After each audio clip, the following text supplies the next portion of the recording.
ঐতিহ্য, বাঙালি মেয়েদের ঐতিহ্যবাহী পোশাক শাড়ি, তাঁতের শাড়ি যেটা তৈরি হচ্ছে আমাদের এখানে।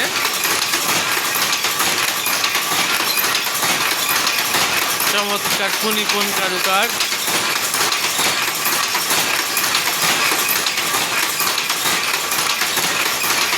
আগে যখন বিদ্যুৎ ছিল না তখন মানুষ হাতে পায়ে দিয়ে পা ইউজ করে শাড়ি বানাতো, বাট এখন যুগ পাল্টে গেছে। এখন সবাই বিদ্যুৎ ব্যবহার করে এবং আর শ্রমিকের প্রয়োজন হয় না। মেশিন স্টার্ট করলে পরেই সে আগের মতো সে শাড়ি তৈরি হয়ে যায়।